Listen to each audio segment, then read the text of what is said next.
is that? Let me get my thing going again. Here we go.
All right, we got a great treat for you today. Coach Schumann here. Welcome to the Prospect Podcast with Coach D, as always, to my left. 300 and what, Derek? 15 episodes now? 315. Yeah, 315. Unbelievable amount of episodes over the last, 3 years? Maybe 4? Yep. Now? 3 years. 3 years, 315 plus episodes. Incredible. We have a fantastic guest today. I got to know him a little bit at our first NUC. It was all world game back then, back in 2010. I guess going into the 2000 season, so 2000 year. It was a great event, and he ran the special teams for us for one of our teams that actually won the game. And yeah, absolutely. And he did a great job there. He played at the University of Miami, so he's a Cane. Played there in 2001, the national championship team. Has 20 years coaching specialists. He's one of the gurus. I know people hate the word guru, but he is one of the gurus from a specialist standpoint. I mean, multiple pros that have been underneath him: Carlos Santos, Austin Siebert, Tommy Townsend, Chris Boswell, 84 All-Americans coach, 3 Lou Groza award winners, 4 Ray Guy award winners, owns Fourth Down University organization working with kickers, punters, and long snappers. He was the first guy, so he was obviously fantastic with the kickers and punters, but he was also, I remember him getting in there and just correcting the guys long snapping too as well. And it was really, he's got such a breadth of experience and can cover the bases too as well, not just obviously focused in the one specialist or the other. He really does a great job of covering all the bases, and he speaks, all over the country and online, and he's based out of Florida.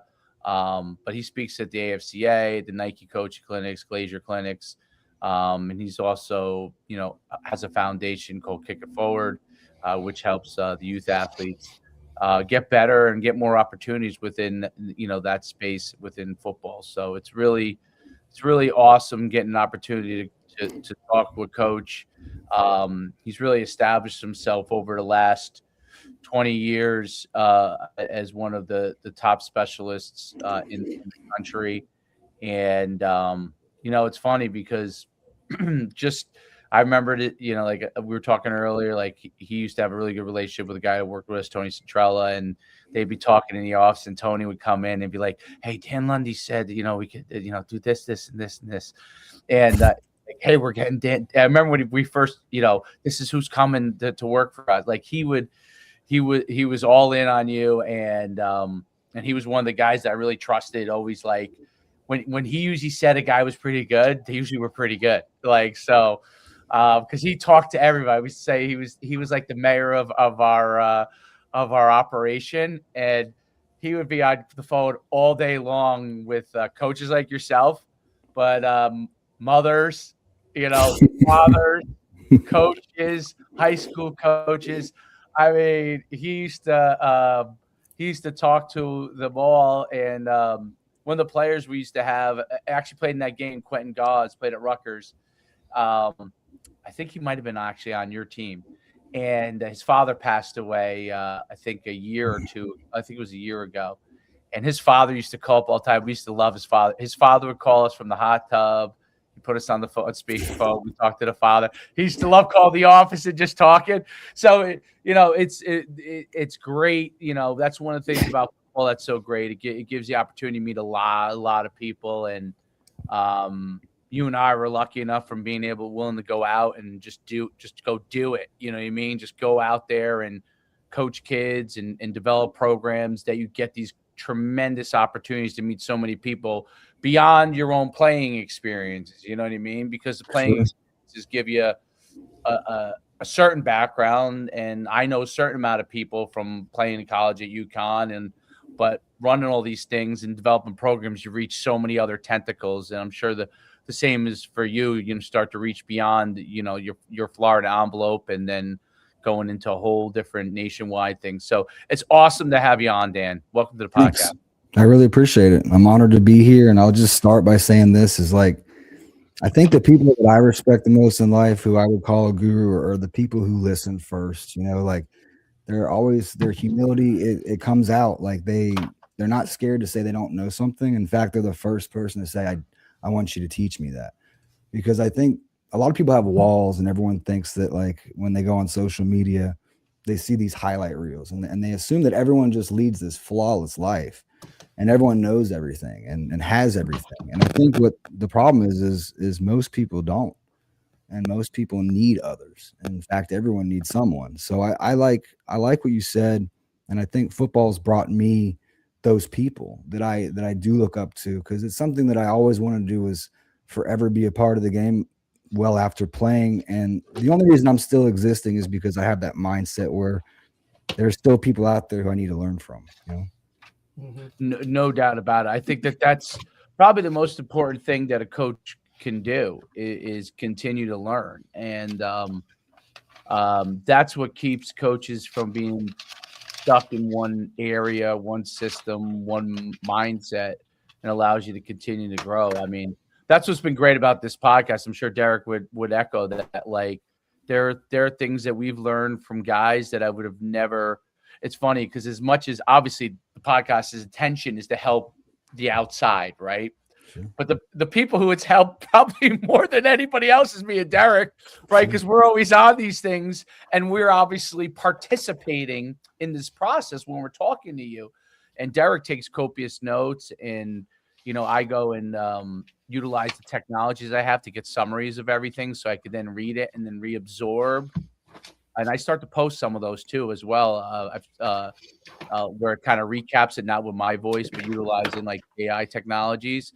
And so I read it, I make sure it's like what I understand it, and then I repost it. And it's really, really, it's great because the things that, people have an opportunity to learn, it's so great. And when you get to learn from people who have a certain amount of knowledge, it doesn't matter whether you think the same thing as me, different, whatever, like you could always learn. And you've done that, like your growth, like Derek, he came and worked those things for nothing in the beginning.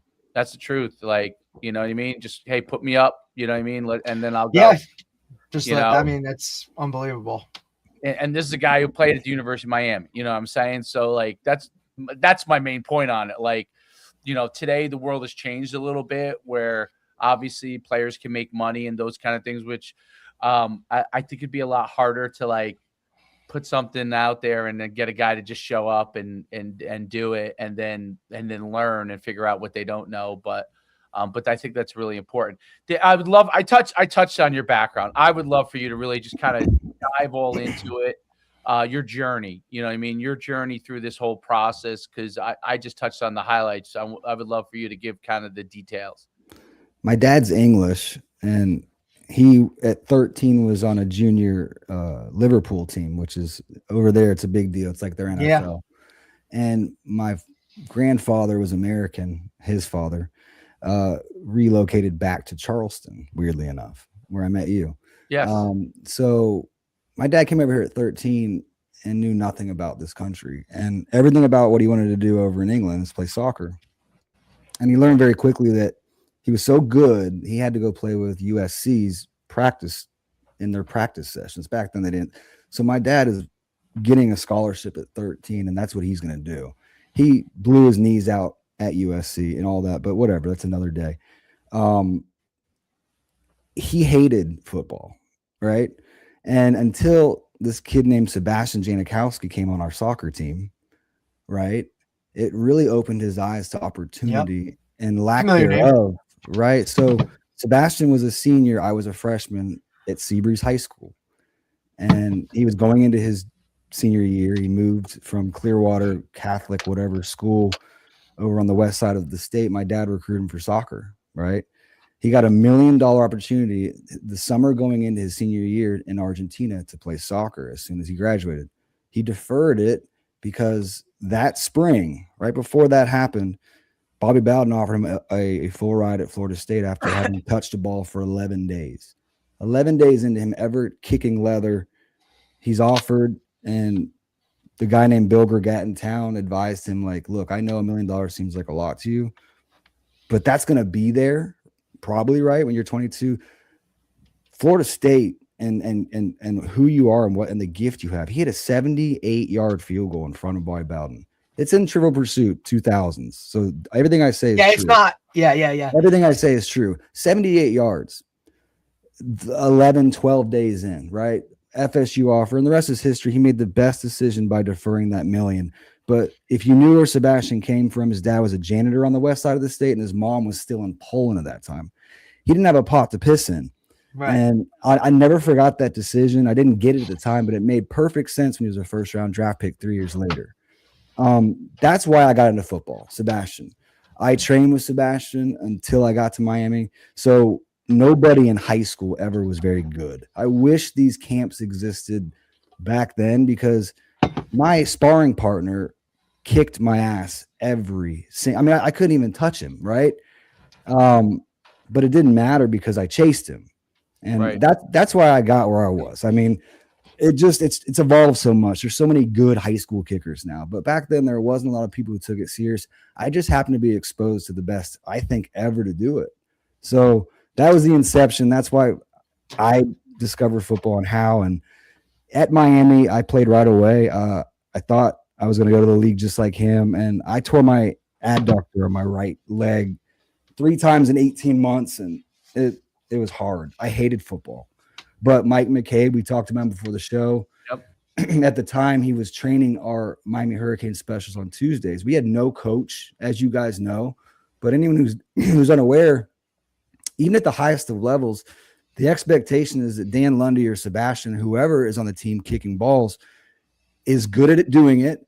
And when they're bad at doing it, they have the capacity to self-correct because they have to play in a few days. And that's not always the case. I think a lot of kids are very good until things go very poorly, and then they lose all of that right, that juice. And it's nice to have rules. It's nice to have a system, a process, and objective things to fall back on, which is why I exist, right? Because we all know that things go wrong. It's inevitable. It's a matter of when, not if. So I know I'm kind of going all over, but Mike McCabe, back to him, knew I hated football, but I guess he saw something in me, right? Like, he would beg me to come out on Sundays with high school groups. And I just said, no, for like a year. And after a year away from the game, I just said, why not? And I never looked back, Coach. That's how I met you. Right. 5 or 6 years later after that he saved my life. He really did. I don't know what I'd be doing right now, you know? That's an amazing story. And I remember when Mike brought you to us. I mean, Mike was very, very ahead of the curve in developing kickers. And like talked about before, he knew everybody. When I was an agent, I had a kicker. I was like, I didn't know who to talk to. You know what I mean? And he told me who to talk to. And he really actually got this guy with some workouts, even though he probably, he was probably slightly below, and we still had opportunities. And it's really interesting, like how you can meet people, and if you're able to see the opportunity, not see exactly in the now, but see the opportunity. You know what I mean? Because the now sometimes a lot harder. You know what I mean? Yeah. Like, oh, I need to be here. Okay. I don't know exactly what but the now can be a lot harder than where it ends up taking you. And uh, I think it's really an important lesson for coaches, athletes. I mean, anybody, right? But like, because if you stay to it, you just get more potential opportunities, right? And that's one of the things that people today see. You were in an emergent time period, which I think back to that time period, and then I think back to I see now, like, you're right. There's like a video in every corner, probably a guy in every corner, trying to teach these things. Every kid that wants to be a kicker, right? And there's not that many spots on a team, right? So you're going to really need to get within it's someone who can actually help you get better there. But that wasn't the case back when you really were starting. That was the emergent time period. And you defined, and Mike and several others defined, like, that space. And it's really, really interesting how it all has evolved. But I remember, like, kickers, long snappers, and punters did not have their own coaches back then. Like, No. they just didn't. And teams didn't always. In the high school, it's probably still the case in most cases because they just don't have, staffing wise. I mean, if you have a guy that knows it, you're in great shape. But now colleges and NFL teams have to make sure that they have somebody there. And maybe there are teams that still probably don't, I guess.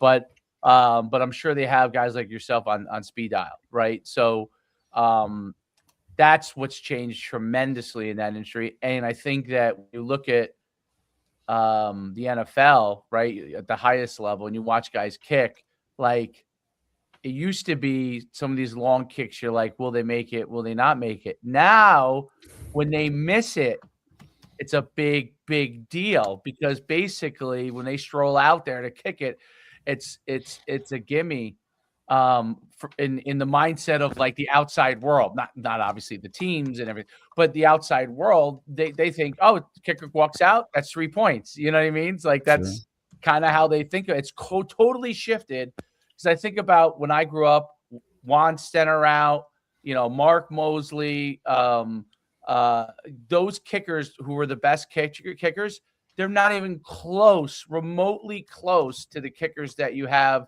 now that are the middle of the road in the NFL. Not that they couldn't have been, but there wasn't the development. They really were. Hey, well, you've seen styles change a lot too within it, right? Like, and distances. Like, for Sebastian to hit that right at that time was astronomical. I mean, you look at it every single year, and the field goals are just getting deeper, right? I mean, they've pretty much changed kickoff, right? Because it's just banging it through the back of the end zone, like, easy peasy now. I mean, you've just seen the position itself kind of evolve, develop, and move forward. And that's before we even talk about punting, right? Because, I mean, now just the way I was coached to punt and the way that a lot of these guys at the highest level punt, like, we're not even talking the same language here. I mean, it's just so different how it's evolved, how the game has evolved around it.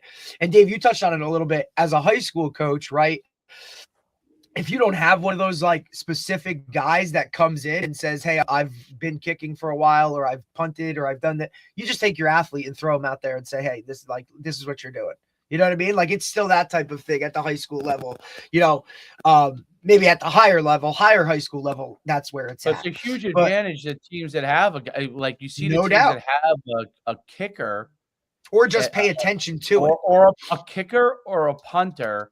See, like, I feel like almost every team, you could find a kick returner, a punt returner, somebody in your high school kind of has that skill set. I think you could actually develop a long snapper, develop a long. I'm not saying he's going to snap like the top tier guys. Develop a long snapper, but to this day, kicker and punter, having those be a really good is a gigantic advantage in high school in so much No doubt. capacities. And if you, Dan, tell me if you agree with this part. Like, and I think those guys kind of stay that way, or they're not really that, is because on a high school staff, do you really have a guy that knows how to coach it or teach it?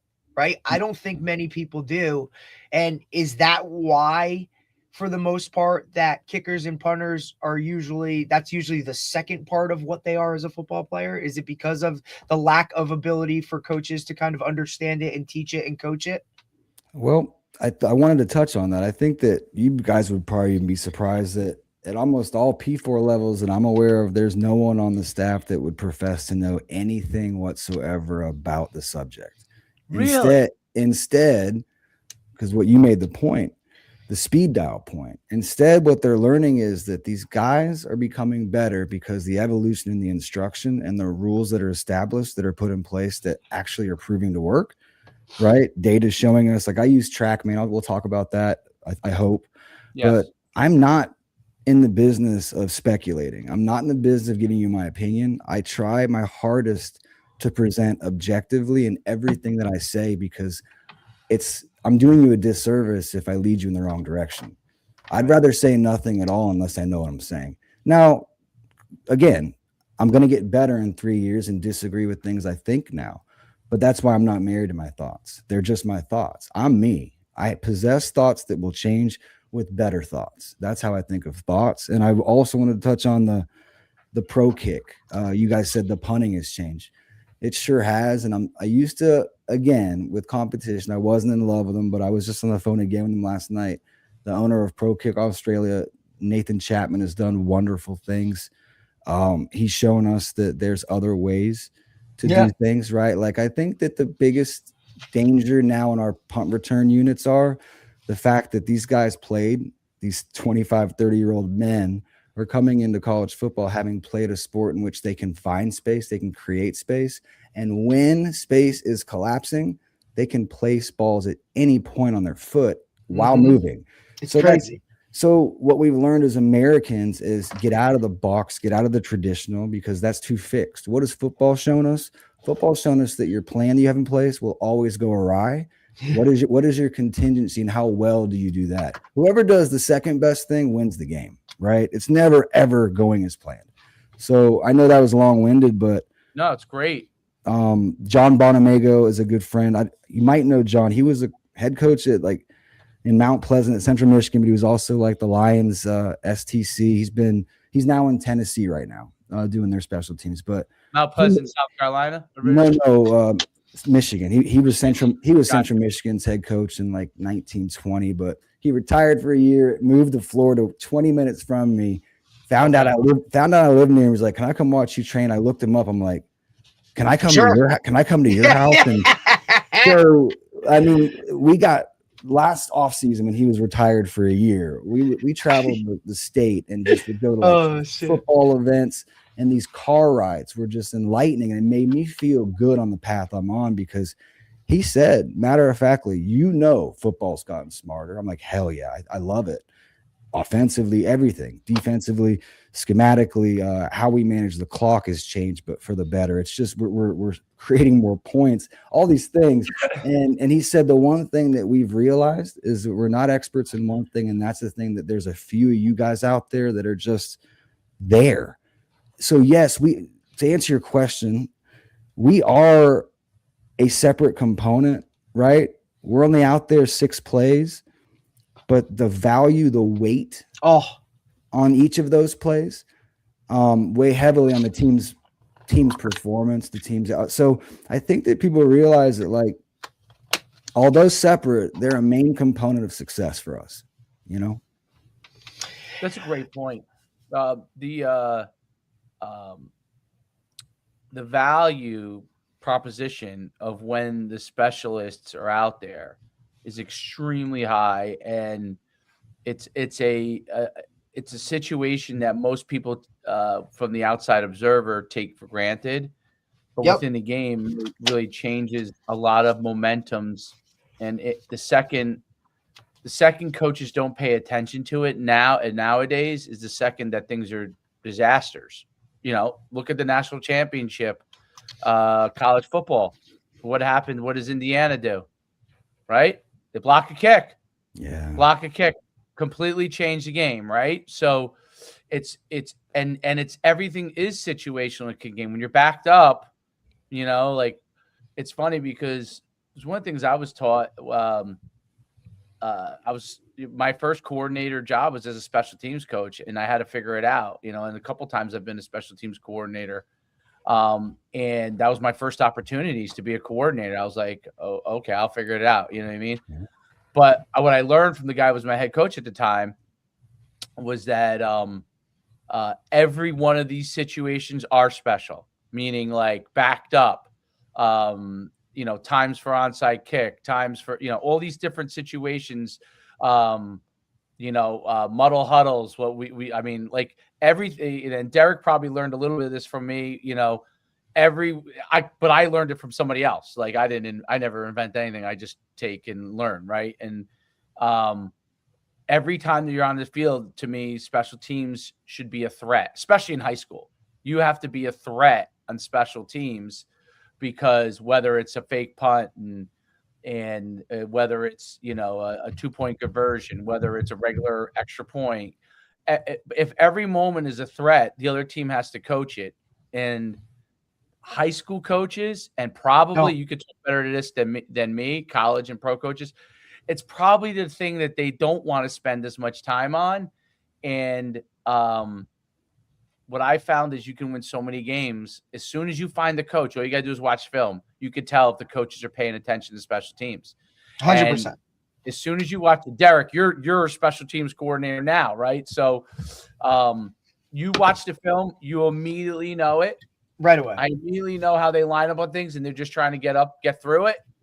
And when they're which is, I think, how a lot of high school coaches treat it, right? And that's really unfortunate, because it's look, a lot of people don't notice it until it's a problem, right? It's kind of just par for the course, and all right, let's just get through it, get on to offense, defense, whatever we're doing, right? If it's not kickoff or kick return for the most part, right? Because you actually get a timeout before that. So the focus becomes, hey, this is what it is. And even at that point, most people have no idea what's going on until a guy runs it back, or it's kicked out of bounds, right? Or the snap goes flying over somebody's head. And then we're yelling at guys about like, hey, what it is. But I'm really fortunate because our head coach, it matters. I get a ton of time within practice itself. And I've done this almost every year that I've been coaching, going on 17 years now, right? Special teams have always just been a pivotal part of it. And I think at the high school level, like you said, like guys are so honed in on offense, defense, that part of it gets so left behind. Right. Most guys, it's, hey, we play Friday night. All right, Thursday in the walkthrough, let's make sure. It's almost like, hey, let's just count to 11, make sure we're good, and let's rock. Right. And that's really unfortunate, because it's just such an opportunity in so many ways to get other guys involved in the game.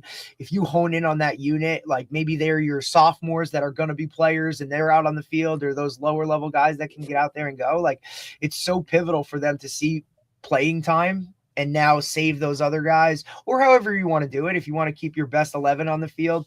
But I do really feel like that the biggest thing for guys is that it's almost, I don't want to say it's a nuisance, but I want to say it's something that they just want to get through so they can get to the main thing. And that's really unfortunate, because I guarantee you it costs a lot of guys more games. And then they're looking around like, who's at fault? Well, that's also how you know, coach, to me, it is organized or not. Because very much so. The coaches who are organized have put a place for special teams within that there's a value, created on it. And we have 3 segments a day with it, right? We have a pre-practice where specialists do their kind of drills. Then we have an actual individual period within it to work the skills and drills that we're going to do for the units of that day. We do 2 units a day. And then they're also incorporated in a team aspect when we're going offense or defense, like within the team structure itself. So when we're running like team plays, All right, hey, we complete a ball. All right, well, that was third down, punt, go out there. Like, to keep everything within as close to mimic game situations as possible. And then we get film work, right? Like, we watch the opponents, we watch our own stuff. Like, every single day, there is something that we're watching and breaking down. Now, look, I understand that is the rarity, right? Like, because that at a high school level to have that much stuff, like, it's not. It's kind of unheard of. Here's my biggest point on this too, which that was great breakdown of it, right? So of what you guys do, that for the kicker and the punter is actually not enough, right? Or 100%, or even the punt returner or the kick returner, right? Reps no doubt. No doubt. So what's really interesting, and this is where I think this is one of the areas where the training aspect, because we talk about the training areas with like stuff like wide receivers and DBs and all the different positions, quarterbacks, and all of them have a place. But I would say that this is the one area that if a guy does not do that, he's never going to ever be anything within the special team space, because Derek is putting in more time than 98% of high school coaches with this. And I'm sure you would argue for the actual individual specialist, it's very, very hard to do that. Now, it's and I want you to talk a little bit about this, but I want to bring up one last thing that's interesting. So when I was in high school, I actually had I was a 3-time all-league punter. Okay. Oh shoot. I was I had I was very upset at William Mary at the time, and in retrospect, my knee would probably be a lot better if I just took Mary up on this. But William Mary said, we're not going to offer you as a running back or linebacker because we can get as a kicker, buddy. Come as a punter. We can get those guys in Virginia, guys like you. We can get a guy and it costs them less because it was a state school in Virginia. But if you come as a punter, you have an offer. So I almost, I was egomaniac. I was going to say the pride thing got in your way on that one, buddy. Well, with shit, you could have had a 30-year career still doing shit. So here's what was funny. I if I had gone down that path and actually put anything into it, probably could, because there was this precedent in my high school because Ralph Giacomo played in the NFL for a number of years in the 80s with the Falcons and a couple other teams. He was Penn State's punter, maybe the late 70s. And I used to see him as a kid punt. It was these booming punts. And then there was a kid a little bit older than me, Darryl Pellegrino, went to Bergen Catholic. He was their quarterback and punter. He went to college to punt. Okay. So he went to pro school, but he went to college to punt. So there was precedent. But the reason why they had the precedent was the guy who was my special teams punting coach all coached these guys when they were young. And he was like a punting guy, like at least he knew. And he taught me how to punt. And so from the time, this never happened back then, but from the time I was a freshman, I was able to spiral the punt and drive the ball. Like he taught me how to, and we would punt. I would have to come out to practice before Derek. You didn't have pre-practice in the 90s with kickers and stuff like we all do now. We didn't have any of that crap. He told me, get your shit on. Damn, that's get outside right now, like every day. Get outside and we're kicking, we're punting, And I was the worst kicker. I could kick off deep, but I was a terrible extra point guy. They had to fire me from that. But punting wise, he was really a guru. And I became a very good punter. I was a really good punter because of it. So I understood it way back then. To this day, just the basic stuff that he teaches me, when I teach it to any kids that I work with, and I'm no means a punting guru. I just go off of what he taught me. And kids are still amazed that even though my right leg sucks because it's had so many knee surgeries from football, I could still put a spiral to the football. And they're amazed by that. And I'm like, this guy taught me it when I was 14. And every year we'd be out there before practice. And he was like, this is the back then punting was very important if you're, because you're in the ball so much, you know what I mean? And it wasn't like, Dave, do you remember Pat St. Pierre? You remember Pat St. Pierre, kicking coach from Jersey? older guy passed away a couple years ago. Man, I Oh, learned no. from him. He was old when I was doing it, and he was still doing it forever. Pat is like he at one point had every guy in the state of Oh, New yeah. Jersey. Like it was unbelievable. And I learned it because my father like got tabbed to kick one of those like win tickets to the Pro Bowl at Giant Stadium, and a lady was allowed to choose someone to do it for her. And she asked my father, like, I'm talking, I was whatever, and he was going to kick at the halftime of MetLife for this. And Coach St. Pierre had coached him when he was at William Patterson and in college. That's how I met him. And then my old man was like, well, you better learn to kick too, because you go to a group one school and there's no kickers. So you better learn how to do it. It was unbelievable. Like that's just kind of how the world worked. Dan, before you get into it, did you, because obviously Frank Joffrey has been on the podcast before. He was at Miami when you were there and speaks highly of you. He was a GA, I believe. He was. Yes. So he's literally watching right now as he's driving Florida to go see his son. So it's kind of funny. Like it's when he put it all together, the timetable. He was a young and upcoming coach, but he speaks very highly of you. It's been a long time since I've thought of that name, but I could even remember because we had to sit in meetings so much. I kind of remember where he sat, which That's is weird, amazing. right? Like I'm looking over, it was to my right. Like that's kind of how I remember certain people, like, you know, physically where you put them in the yeah, absolutely. Where we spend most of our time. But I did want to touch on what you guys said that you'll find interesting when you have people that counter your special teams time. I read a cool study on, it was years ago, and I'm sure it's changed a little bit with the prevalence and passing and all that, but you'll find this interesting that 1 in 7 plays in that league that year was a special teams play. Wow. So do that math. If we're going against a common opponent who knows us well, who we know it's usually one possession game, and they don't spend any time on special teams, I'd like to think that we win that game. If you're going to relinquish 1 in 7 plays to me every 7 times, and I'm doing my job on offense, defense, kind of, I think we win. Math says we probably are going to win this game. At least it's favorable, right? Over the last 2 years, we've averaged anywhere from 22 to 25 special teams plays a game. Okay. Divided by about what? How many you running on offense? Like 80? Yeah. Oh, God, I would love that. That would be amazing. Probably around like 65, 60, somewhere around there. So, and that's how, we show them those numbers. Okay. And you know what I mean? Like, guys, even if you're percent basically, like fellas, like look at what and every play is an impactful play, irregardless of what you think. It doesn't have to be, a return for a touchdown or a blocked punt. But if we can flip a field, or if we can just make a tackle for, you know what I'm saying? Like inside the 20, think about the field position battle that we do. And we coach them up on this, and the kids, they buy into it because it allows some of those guys that maybe aren't starters, right, to kind of play their role. And now they're honed in on it and really, really focused. I mean, it's why I kind of look for a younger guy to be the long snapper, because now he takes pride in that.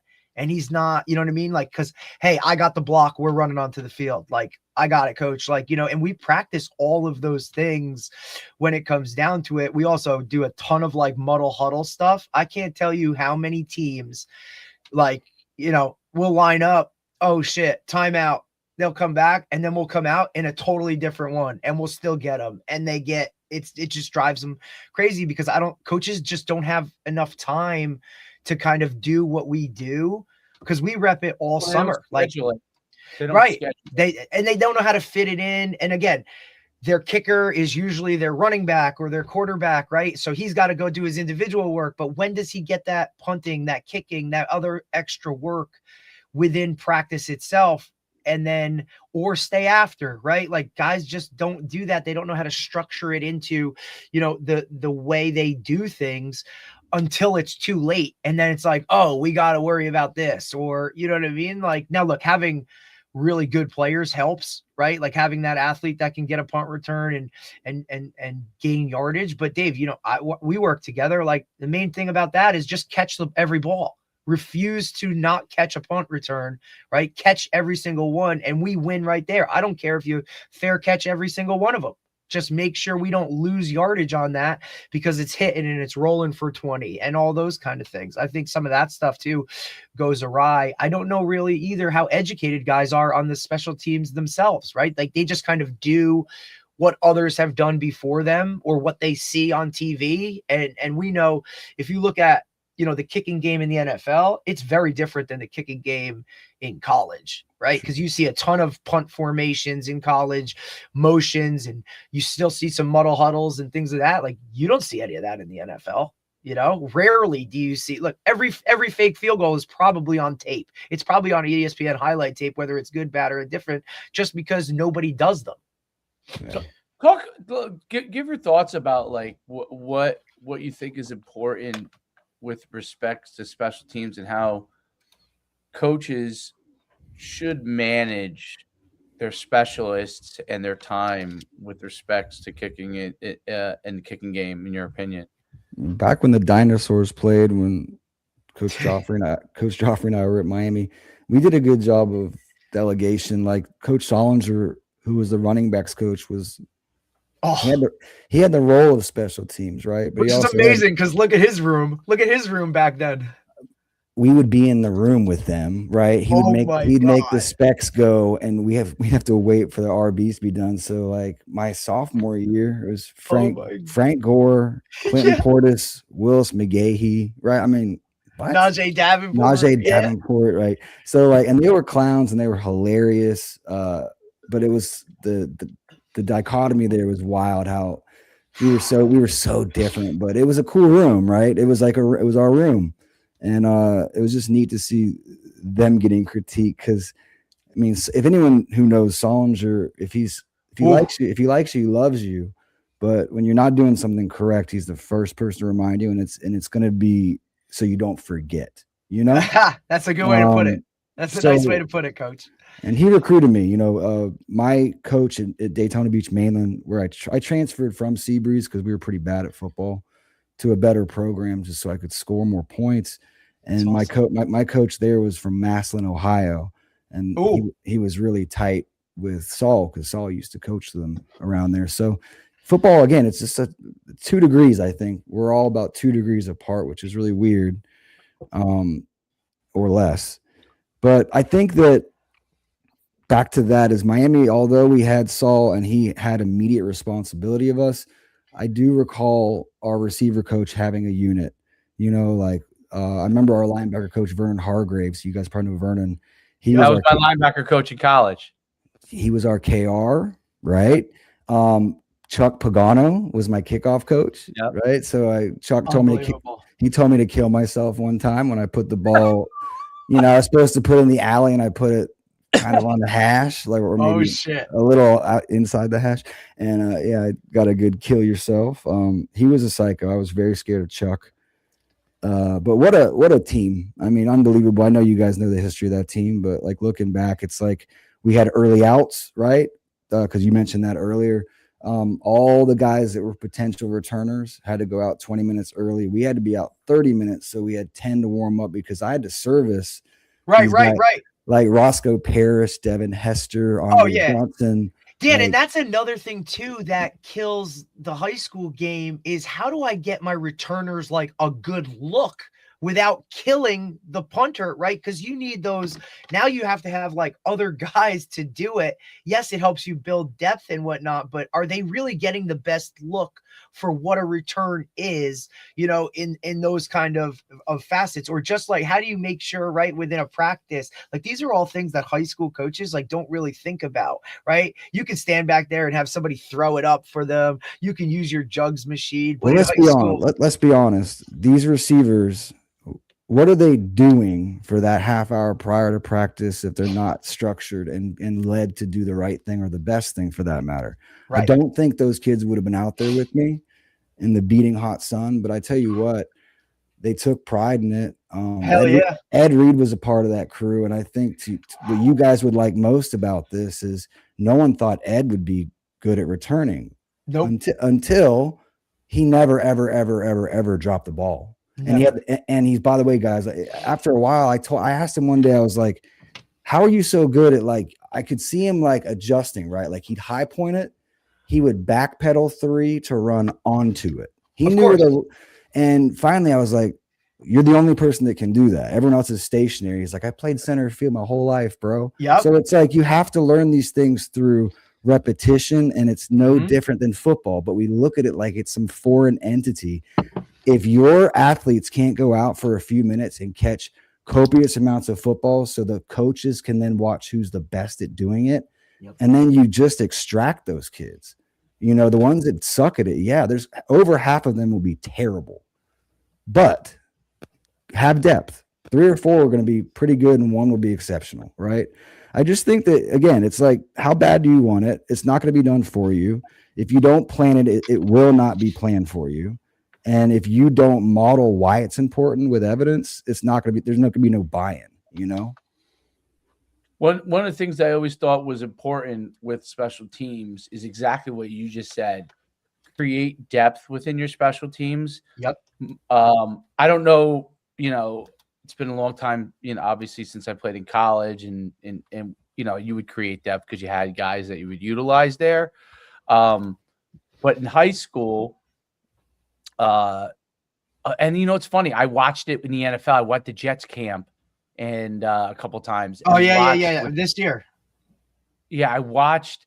I was actually surprised at how poorly they were at punt returning. The guys returning it.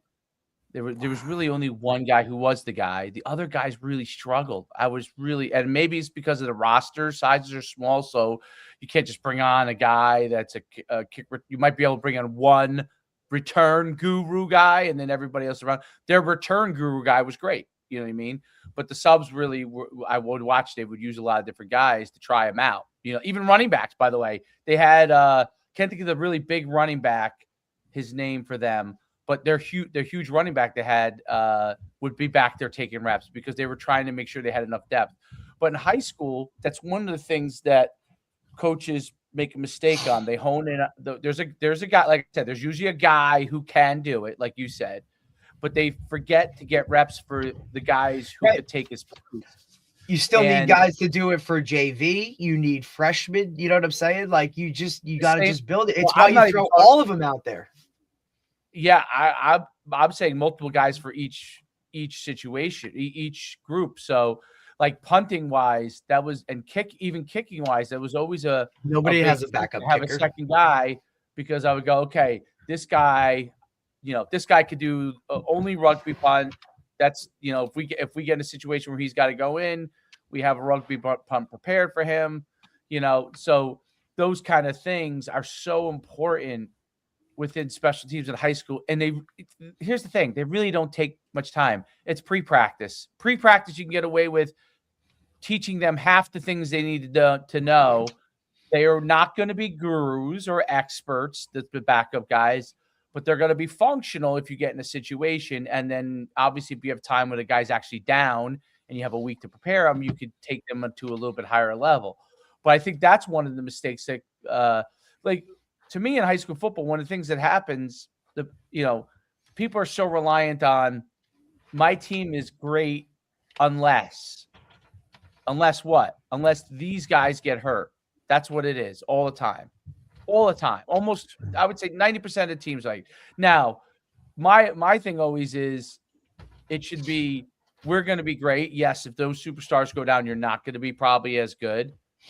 But you should not have a collapse of being like, I don't know, let's say you're an 8-2 team. You should not become a 2-8 team because 2 stars go down, because that means you didn't prepare enough people behind them, right?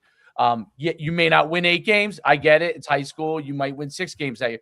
I would say if that happens and you end up winning 6 games, you did a great job because you prepared the guys if you lost a few stars to do that. And I think that's, the same bodes for special team. I'd love for you to talk about what do you think? Like, how do they create depth? Like what are simple strategies that coaches can use to create depth within their special teams units? People like Derek are going to have to be the catalyst, right? Guys that get the guys in the most important phase of football in that development high school phase, right? Like, if you remind me, can Derek take a note? I want to send you a cool drill. I was just at UCLA, and my buddy got the job there. Bob, you guys know Bob Chesney, I'm sure. He was at Oh yeah, so great Bob, dude, unbelievable. I met I've Bob watched during him since Assumption days.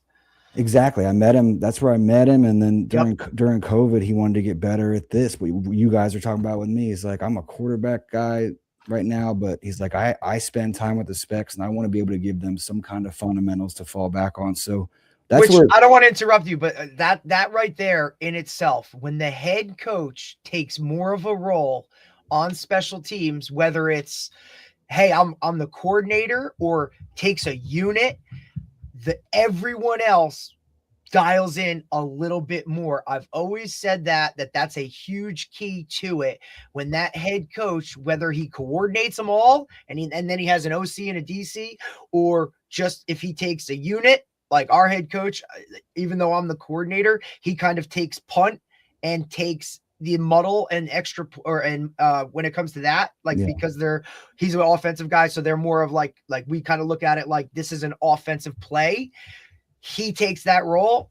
You just see a different bit of attention when it comes from the rest of the players, irregardless of whether it's game day or not. So I always thought that was a big thing, but please continue.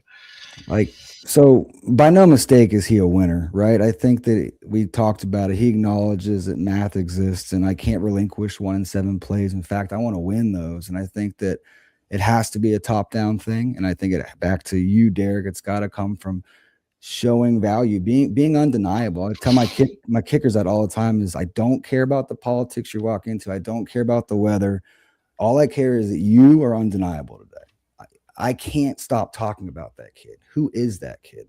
And you have complete control over that, right? So at Mainland for 12 years, I was at a very Mainland is socioeconomics are low. We don't have much, but what we do have is a plethora of talent in Daytona.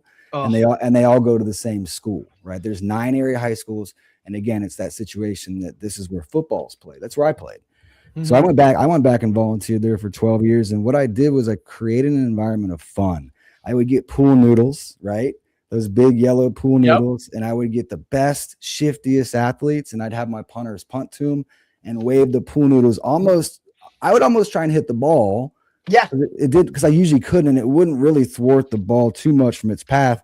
But you just get D-line coaches to buy into those types of things. You get the tight end coaches to talk about like the protection on the corner, and then you fuse it in with like the rules that special teams has with corners and all that, with the edges and end and wing and tackle overs and all that. Like what it started with initially was just creating fun and competition before or after practice, whenever I was allowed to do so.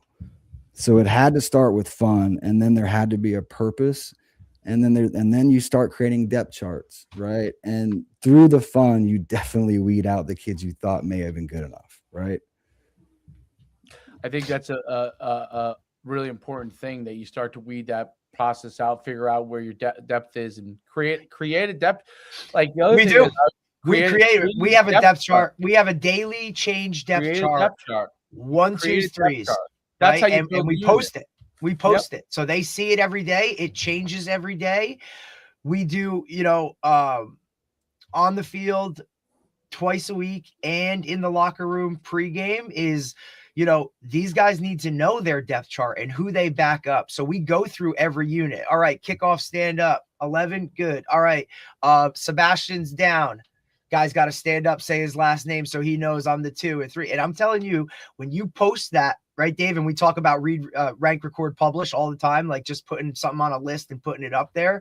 These guys take a lot of pride in whether it's, hey, I'm the 1, I'm the 2. I mean, guys that want to get their name on that list, irregardless of like if they think they're actually going to get on the field, but they want to be on that depth chart, and it adds a different level of buy-in, knowing if I say that guy's name and you don't stand up, like something's, you know what I mean? Like there's going to be a repercussion based off of the team itself, because those older guys or leaders or whoever it is, they take pride in that. that they get to be on a special, right? Because, we kind of, we get a list every year of like, hey, these guys are going both ways. Got to save him on a little bit on some of the special teams.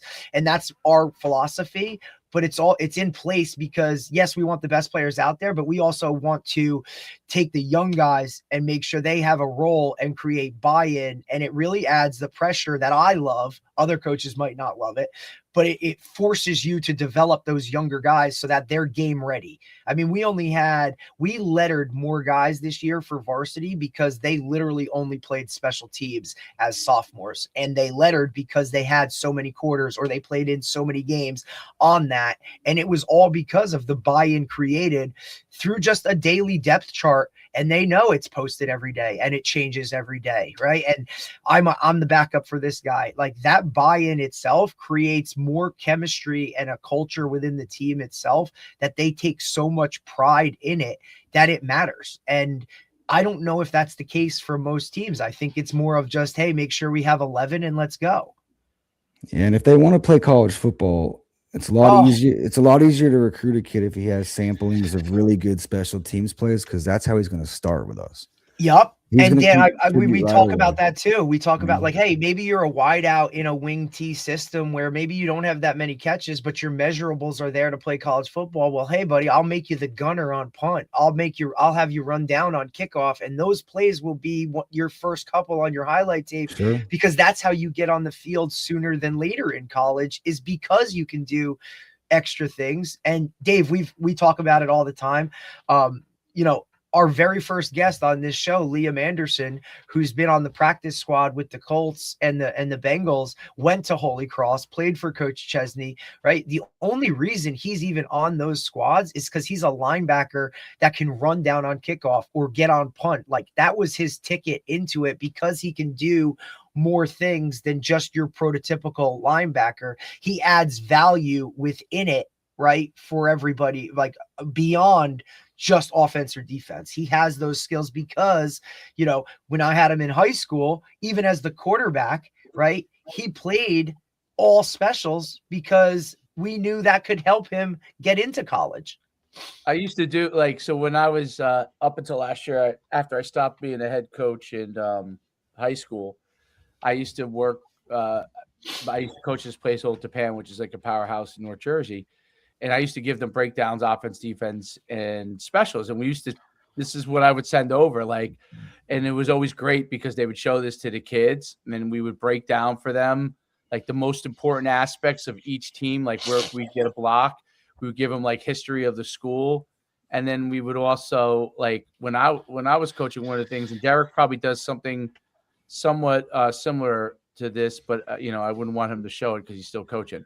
So, that don't matter. Just be better than what they are, and then you should be fine. We'll give you what we're going to do. And then we used to do, remember these sheets, right? Like the depth chart sheets, right? So we would have the depth charts for the kids going in each week, and this would be on for the coach. Every coach would have it, so they would know when somebody has to run on or off. Like, we knew who would replace somebody if somebody was out. And I'm sure Derek does, his own version of that, but you know what I mean? But those, it's it's funny to me because it's simple, right? But it really just takes a little organization to get it right. To me, special teams, obviously gurus like yourself are so important. I'd love for you to comment on this, but organization, to me, special teams coaches have to be your most organized guys on the staff, even more so than your offense coordinator, defense coordinator, because of the fact that you have so many units that you're responsible for overall. Talk about what you see from that standpoint. Like, what do you think is important there? But that's kind of my opinion, is that they have to be the most organized guy, because you need to assign the running back coach. You got to make sure that this guy you got to delegate, right? You got to be able to you have to be a good CEO.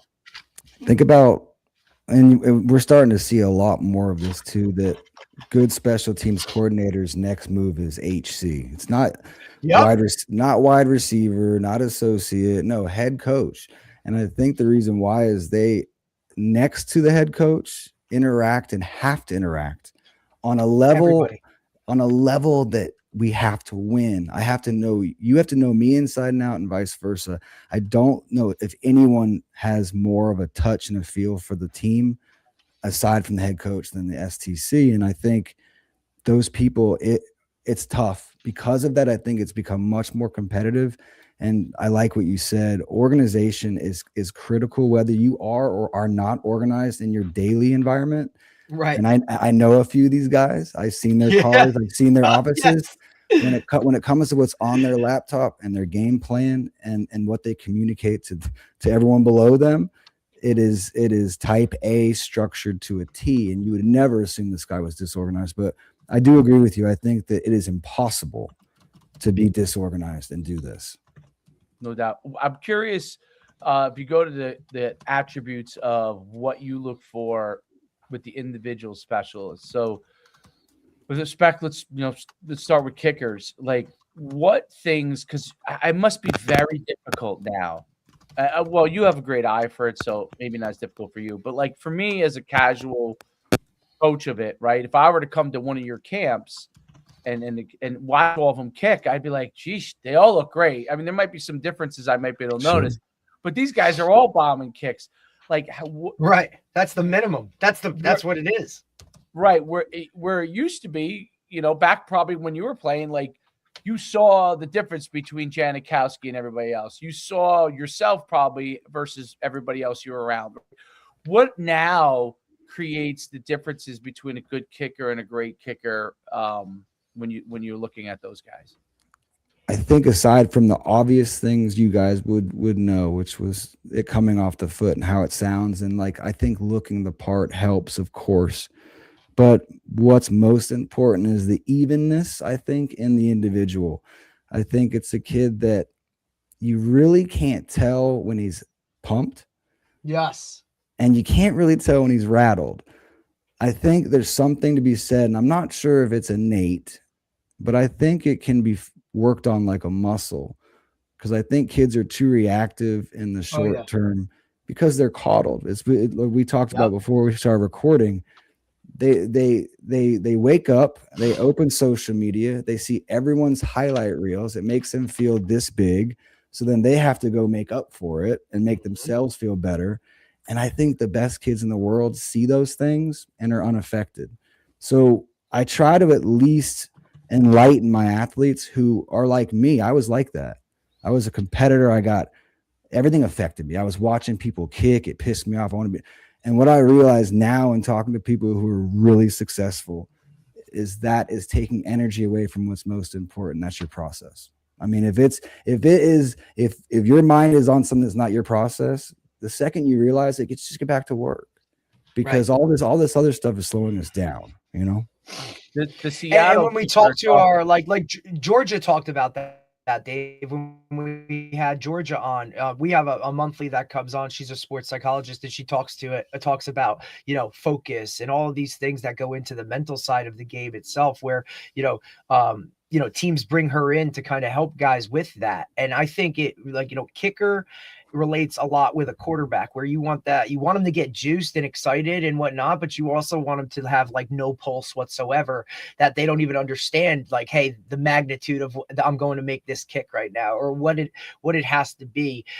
I think it is an excellent question. Is much more so even than a quarterback, because I do think quarterbacks can have it depends, at the NFL level, I would maybe more tend to agree with you at that. I would say as you go to lower levels, quarterbacks can be very excitable and have success. It's at the high. If you're talking the highest level, I would agree that there's a definite element of that. Although Tom Brady probably half the time spits in the face of some of that stuff, but most of them, I would say, you're right. I would say that probably is true. The difference is even a kicker, I would say, even at the high school and college level, they have to have that evenness even when they're young, because that element of pressure, overexcitement doesn't help them.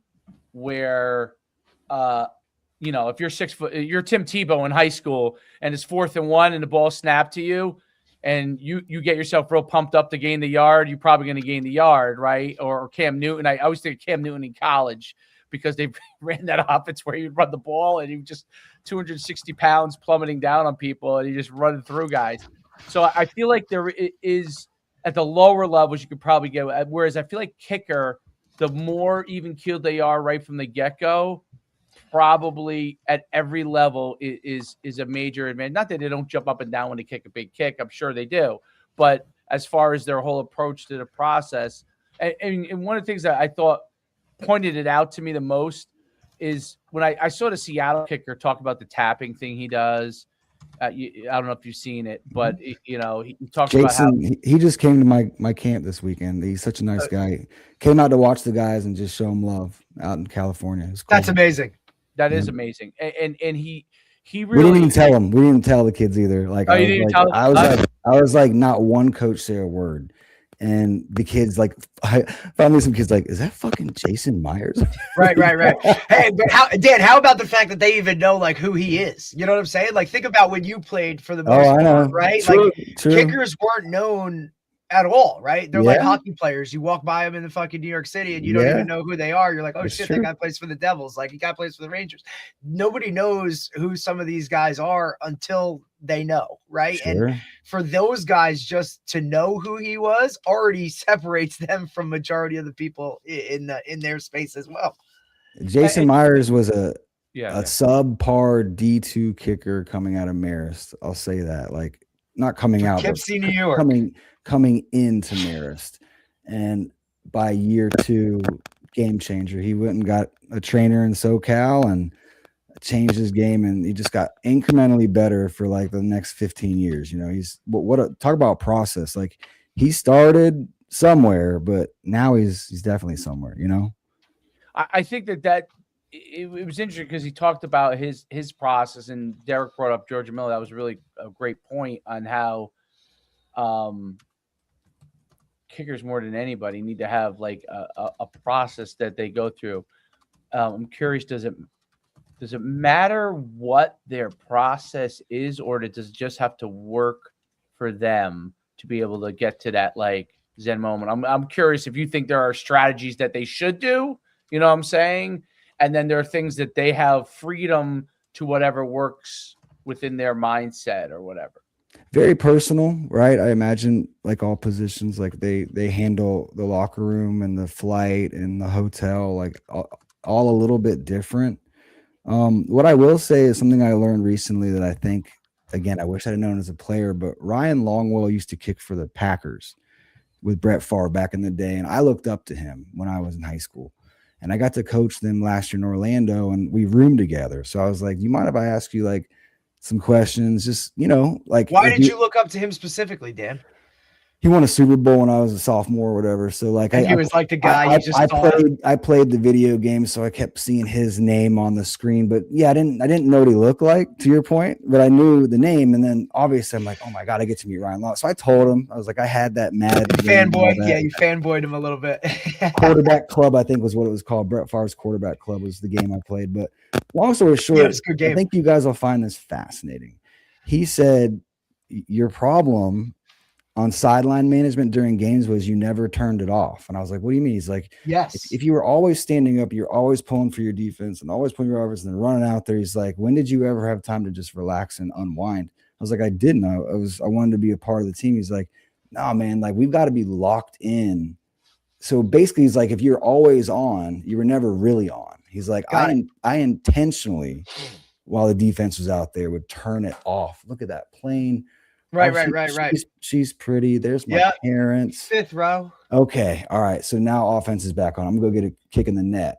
Start redialing in. But he's like, I don't think it's sustainable to be locked in for 4 hours. And I was like, dang. So these makes things, a lot of again, sense. I think this George lady you guys are mentioning, what kickers have to realize is we have a lot of time on our hands, right? We can only kick so much, just like pitching.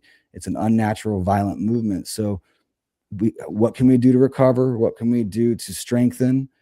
And then obviously, what can we do outside of the box? Like, how are we breathing? Right. Yep. I'll give you another one. Like all my kids, when they transition to the spot from the sideline, I make sure they collect air again, because in times of stress, what most kickers do is they hold the air on their walkbacks, on their all the way until the ball. So they're holding that air. And what does that do in their heart rate? Well, subconsciously, it's going do, do, do, do, do, do, do. So we've got to regulate the breathing. And I think that is oftentimes forgotten, all facets of life. That's huge. That does wonders for my kids just in training. It's like, oh my God, I feel like I don't feel like I'm nervous. You know, I'm like, yeah, you can't, you know? That's I was just thinking this as you were talking, and thinking about like what Derek mentioned with quarterbacks and kickers, and then obviously you mentioned it with pitchers, and it's almost like the guys, if they go and become psychologists, the best guys to be able to teach mental training would be former kickers who went through it and then go and get themselves psychology degrees where they can go and take what they went through with the actual educational learning about what it all means that they did. Sure. Because of the fact that they had to obviously real life practice this stuff, and all of these techniques and processes are obviously important for every single athlete to have. It's just that kickers, I would say, almost have if they don't maximize it, they're not going to be a great kicker. So it's like what's important to your and pitcher. Even though their emotions are different as far as how they outwardly show their emotions, a pitcher, like obviously a reliever versus a starter, is going to be a lot calmer than a reliever, right? A reliever is going to be, I'm coming in, I'm just firing the ball, right? And a starter has to stay calm because he's going to go longer. But it's the same reason why I also say, like, you watch track and field, you don't see a miler, like hitting himself in the face. These 100-meter dash guy jump up, smack himself in the face a couple of times. So two totally different kind of, but their mind has to be the right for what they're doing. And I feel like that the fundamental practices that kickers go through probably work for every single sport and every single position, as far as centering yourself to be able to be focused on what you have to do, whether you're overly emotional, like maybe there are 100-meter dash guys or basketball players or a quarterback that's emotional and another one's not.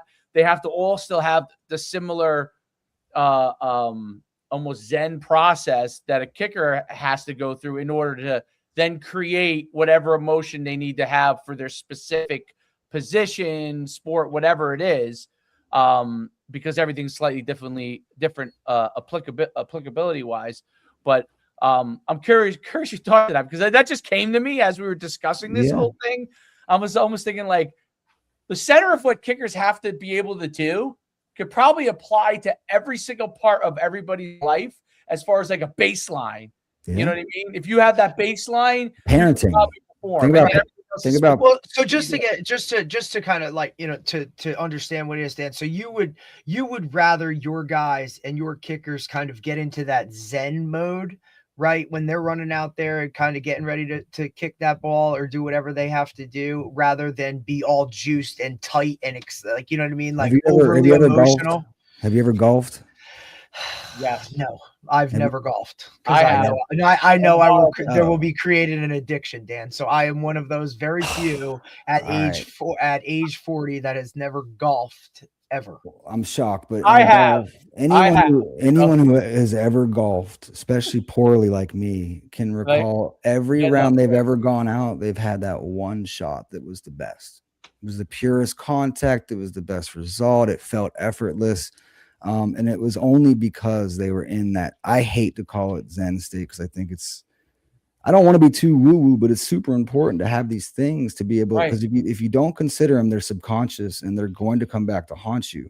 And it has to work for the kid, of course. But that's what I was going to say. Like, does it always go back to the individual themselves? Because we talk about that a lot, even with coaching in general, right? It's no longer cookie cutter where, hey, you do this, everybody does this. Mm-hmm. No, it's all right. Like, just think about the room you were in at Miami, right? Like, things Clinton Portis did, things Willis McGahee did, like things Frank Gore did. Now, yes, they are the best of the best and just freaks of nature, but at the same time, they're still their own individual. Yeah. There were things that Willis did better than Frank, or that Clinton did better. So to maximize each of their individual skills or understand kind of what makes them tick, to me, is what makes a good coach nowadays, where you can literally hone in on, hey, this guy does this, let's focus on this. This guy does this, let's focus on that, with the generalization of, hey, this is the overall bigger picture, but I'm still going to treat you as an individual and understand kind of where you're at and what makes you work. And obviously for a kicker, it's this, I would assume that it's the same way in terms of, okay, some of these are some of your things that you do really well. Let's maximize that, and we can bring kind of those other things along. But I still would assume that it's very individualized in terms of what they do best, and that's what you want to maximize. I think the smarter they are, I hate to say this, but usually the high IQ guys are the most prone to all these things, right? Because they overthink it. They're hyper aware. They're analyzing too much, right? So it becomes dangerous. I try to handle those guys differently than guys who definitely need something, but so it's and I was a holder in college, so I literally I held for two different kickers, one a righty, one a lefty. Those guys have to have ice in their veins. Yeah, you have to. I mean, if you don't have, I loved it. No, I love. Look, I took so much pride in being the holder, the only guy, on defense that ran down for extra point field goal, that got to go on the field to do all that stuff. Like as a strong safety in college, to be the holder for 3 years was unbelievable, right? And to have two totally different types of kickers, one righty, one lefty, one short and compact, right? One long and lanky, and they were the only thing that I could say that both of them that was extremely was the same is that they believed so highly in their faith, and they were both Bible bumpers. They loved God to a point where, the one guy would bring out his whatever, his St. Anthony's medal. For some reason, he chose St. Anthony. That was the spot point. The other guy brought out a cross. That was his spot point when we put it down on the turf to kick it. But just having that interaction with those two guys, one guy literally, he was so amped up and juiced up for every single kick, whether it was a routine extra point or whether it was a 50-yard bomb to win the game. Whereas the other dude, I literally had to make sure, like, are you breathing right now? Because he was in such his, I know you hate to use it, but Zen mode, that I didn't know if he had a pulse, irregardless of what the kick was. And it was an awesome experience for me because, here I am as the only defensive guy that's running on the field for this, let alone the holder, right? To have all that control and basically be the quarterback of that situation. But what an experience for my 3 years of college to be able to do that. And I had done it in high school, right? And it was kind of one of those like, hey, you've done this. To me, it was always like, hey, you can't. There's nobody else that's doing it. Like, you don't have quarterbacks or a punter or somebody else where they could work together all the time. It was, nope, you're doing it because you've done it, and it is what it is. But I just loved it. But that just goes into saying, like, talking about two totally different individuals, both all conference guys too, in their own retrospect. One kicked in the Arena League forever. The other decided to finish school and go be a Marine, God rest his soul. Because he was amazing. But like, you talk about two totally different people in every aspect of life, yet that common, hey, I'm the kicker. And like, it was just awesome. Yeah. I'll say with the Zen state, I'll just say a suggestion for anyone listening that might want to try stuff for their kickers. I like to encourage guys to go to the 50 with the head coach or maybe their coordinator, whoever because I hated being yelled at. Kick the ball, field goal. Like, I hated that. So I liked to be near the decision maker. And then I didn't know this till much later, but more importantly, you get to run to the upright. A lot of kids will go to their net, kick the ball, and then run away from the upright they're kicking to. Dangerous, because the uprights are getting smaller. So challenge the kickers to always run at it. Always J run and go at it. And I like to just take a nice little swing of the leg just to get loose, get that energy out. and then I'm ready to go, get my breathing settled. But yeah, like we talk about things like how to handle commercials, and TV, because these kids aren't used to that out of high school. So I think all the more important to have a process. You don't want to stand there and start looking at the crowd, I imagine. Instead, maybe it's a shot of water. Maybe, if it's a minute TV timeout, go get another kick in the net, or go talk to your coach. Whatever it is that they need to do. Some people don't like to be talked to. Some people do. Yep. And I both think kickers, one wanted me to say something to him. The other one just was like, just give me a nod. We're good to go. Right. Like, it's just that world is wild. Coaches, they need to accommodate the kicker in terms of that. I don't think a lot of kids are going to overcome. You got to give them some things. Give them that. If they don't want to be talked to, or if they do talk, whatever it is, like, meet them in the middle with certain things, because they're going to have to accommodate the team's needs a lot, There's no doubt about it. I think that's those are some really great points as far as coming towards the actual goalposts. So it actually ends up looking bigger as you're coming towards it, versus going away from it, looking smaller. It all goes to like the mind frame, and that goes. We talked about like what separates kickers. Ultimately, that's what separates kickers. Ultimately, is between the because when you get to the higher levels, they're all. I'm not saying one doesn't have a little bit better leg than the other, but they're all within range of the NFL, right? At the end, and the ones that are really become the most successful are the ones that are able to consistently do things incredibly well over and over again. And you see guys that are great that fall off, like the guy who was the Dallas kicker, who was phenomenal.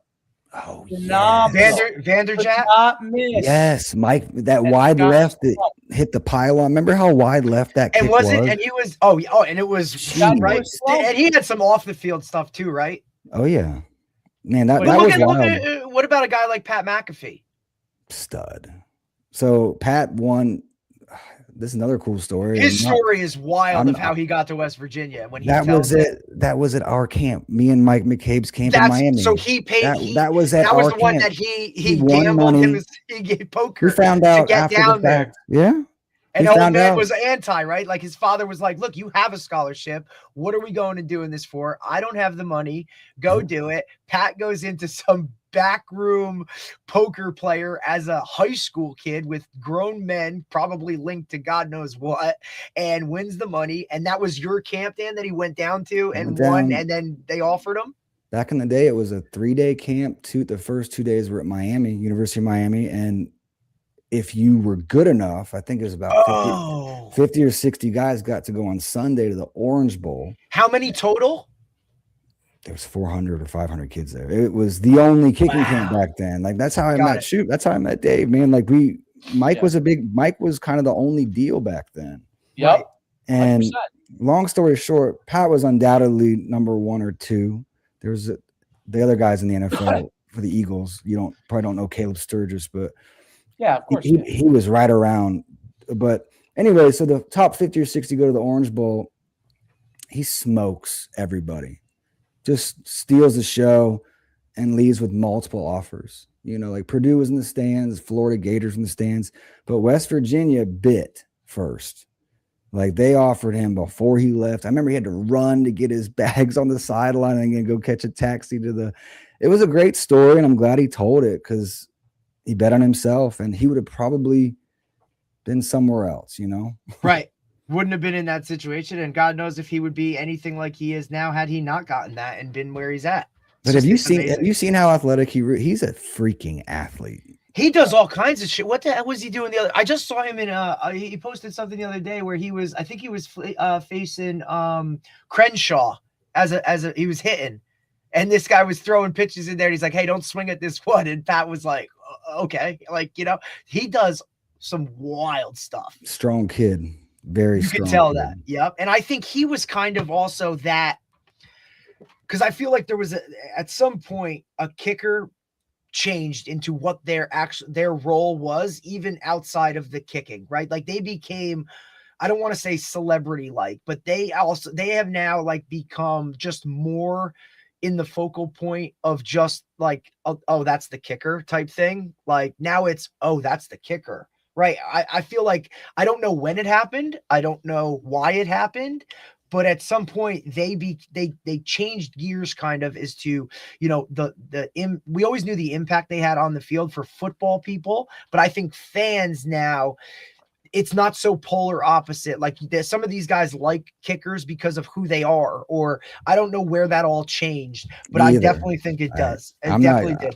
I'm not used to that. I've always been okay with being the nerd of the coolest game in the world, you know. 100%. But I feel like 100%. I still feel like we're the nerdiest of the population. But I do sense like an authentic buy-in that I've never sensed before. I think that people, again, we started the conversation with that. I think people know we're different. We're not playing offense, defense, but we are most definitely a part of this, you know? Definitely. Yeah. And I don't know if that's because of social media, right? And because now like you just have more access to guys on and off the field, and you know, kickers with a lot of their downtime, right? Or even long snappers, or just specialists in general, right? Because look, my college experience was those guys were over there doing their own like thing, and then when it was time for them to do it, they came out, and then you didn't see them, right? Like they were gone doing whatever, whether they were off on another field working on something or just whatever it kind of was. Not that they were like ostracized from the rest of the team, but it's just that they just weren't around it, you know. They just kind of did their own thing, and I don't know if like that time away allows them to do more things, right? Like they'll go and mic themselves up or do whatever with the social media world now, or hey, here's a day in the life of a Power 5 kicker or Power 4 kicker. You know what I mean? Like at some point they started to spin it, and I love it because I've always been around specialists, and I love like I know how impactful they can be. And to me, they always got the short end of the stick when it came to that aspect, because their name was only in the paper if they did really, really good or if they shit the boat, right? You know what I mean? So like, that's kind of how it is. Shit the bed. I think enough people have created value and become undeniable. And there's been too many examples of teams that we got beat by because they value their kicker. Damn right. Or punter. I mean, the best player on the Jets for the last 10 years has been a punter. I'm still convinced there's a lot of coaches that don't love me, but I think a lot of coaches know that I should be a part of their process if they want to win. You know, they don't have to love me, but I think all of them respect what it is that this thing brings or could bring, right? No doubt. And even Dave, at your level, right? Like we were talking preseason of like, hey, I might be able to kick extra points this year. And even at the youth level, how impactful that could be for your team, you know? Yeah. It's worth two in Florida. I've got two guys actually that can put it through, which is pretty amazing. So next year they're all ready. But see, here's the thing: we practiced it even though we didn't even ever kick in the game. The whole thing is, what specials to me is you're much more than any other side of the ball. You may practice some things that you may never utilize, but it's very important to do that, because perchance that situation comes up, you actually do it and implement it. I can't tell you how many times, and you probably experienced this, like people like, we practiced that fake, we didn't run it once all year. Yep. Yeah. You know, the situation didn't dictate it, but it's there in the tool bag if we need to use it. Same thing, you know, with anything you do with respect to special teams. Yes, you're going to kick, obviously, you're going to kick extra points in games. You're going to kick off. You're going to punt. You absolutely. But these other things are important to prepare for, because you don't know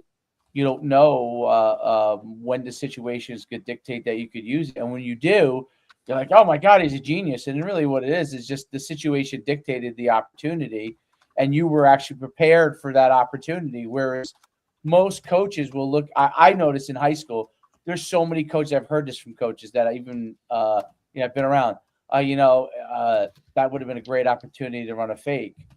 Well, it's because you didn't prepare for it, that you didn't run the fake. Right. You don't feel confident in it. There, you hadn't practiced it. You weren't confident enough to go and do something because you didn't practice it, right? So whereas guys like Derek and special teams coaches who understand this in high school, and then obviously college, are probably, if you're not doing this, you're crazy.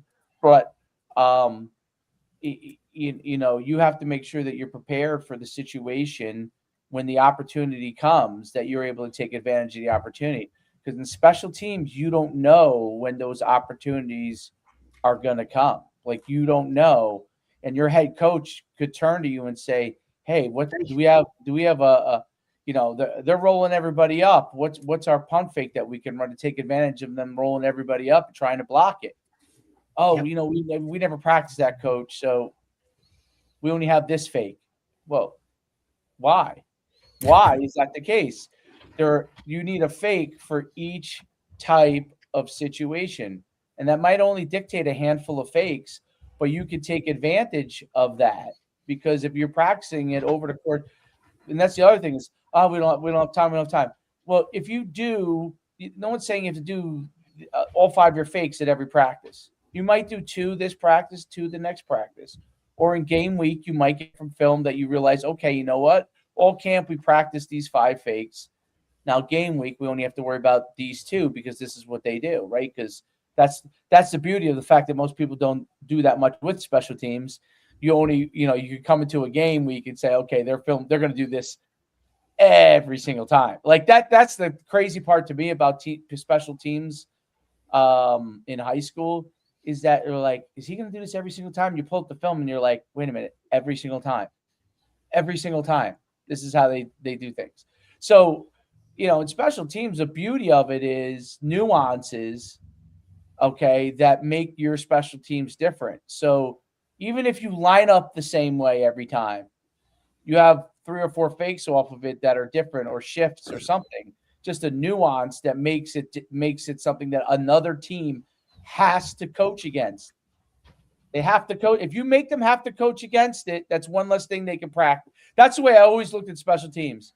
If you're preparing a special teams, that's 10 more minutes that coach in high school definitely doesn't want to spend on this. Yep. Yeah. That he's got to go spend, and that means for your offensive defense, that means you now have an advantage offensive defensive wise, because he's choosing where those 10 minutes are taken away from. And you'll know in the game very early on where he took the time away from to handle something you did on special teams. Sure. And that's when you can take advantage of it. And that's what evens the playing field. How does a team upset another team? That's how it happens. You made them coach something more than they had to coach. And even though they might have superstars here, they didn't get as much reps in certain things that week because they had to go and coach. That's why the triple option was so effective, and wishbone and all those things for so many years, right? That's why the spread and air raid became so effective for years. There's always constantly trying to figure out how you can make the other team have to coach things that they have absolutely no desire or want to coach. That's why the wing T to this day is still effective in high school. I hate that offense. Okay. Yeah. But I love the blocking scheme. I always say that. I love the blocking scheme. Like, I use it in everything I do, block scheme wise. But the wing T, and why do guys hate it? Well, because it's so simple. You have to play discipline, right? It's so simple. Now, if you are disciplined and you have guys that match up, you absolutely, the negative to the wing T is if you match up and your team is disciplined and you have a quote unquote guys on the other side that can do things. Yeah. Now you can really make the wing T guy. This is where you get parents that complain from the stands, yeah, that guy can all the time. He can make the wing T guy look really, really silly with the wing T offense if you have a team that's disciplined. What wing T banks on is that 9 out of 10 teams are not going to be disciplined. That's what they bank on. Or you're going to make a mistake, and the one that you miss is now we're going to bang our head on a goalpost for an explosive. Dan, to kind of piggyback on that, talking about because Dave's always, parents from the stands, and honestly, this was the worst year in 17 years of coaching that we've dealt with. For our program itself, and just how the things that parents were saying and whatnot. As a kicker or a punter, where you're literally there for majority of the game, to hear not only parents but fans, and even at the highest levels when hecklers and all those kind of things, right, with the things some of these guys say, right, because they have the access on social media to know the ins and the outs, and how personal they're willing to go and make it. How do you kind of talk to your guys about that, block that out, and whatnot? How is that is that part of what you do when you're talking about these guys? Is it an issue you see for some of these guys because they're hearing it like for the entire game and the week leading up to it, right? Because these guys do their research, man, and they may start firing away on social media. Is it one of those things like close your DMs, don't look at social media type thing? Like, how do you kind of coach that up, Dan? Because I think in today's world, like, that plays a little bit of a bigger role than it ever has before. I would say that if there's something that most guys are prepared for in terms of succeeding and ignoring noise, is that, like, I think that that's awesome. They've grown up with it, right? Like, I'm talking about college. I don't know the high school guys. Yeah, it's a constant battle about teaching. Well, that's a little different too, because it's somebody else's parent, right? Like, you're yelling at a 16-year-old kid of a mom who's sitting 3 seats away from you, and you might not know that that's even their kid, and you're talking shit. Like, buddy, hit it. Why are we missing? You know what I mean? Like, and I get that's different. High school is very different in that, but you can talk to the college level and the NFL level. The college guys for sure. Like I see a lot of them next week I'm doing a spring break event in Texas, and I found that a lot of them don't have Twitter accounts, right? But they have like their personal Instagram. And I think that what I found is in high school, they use that Twitter account to get recruited.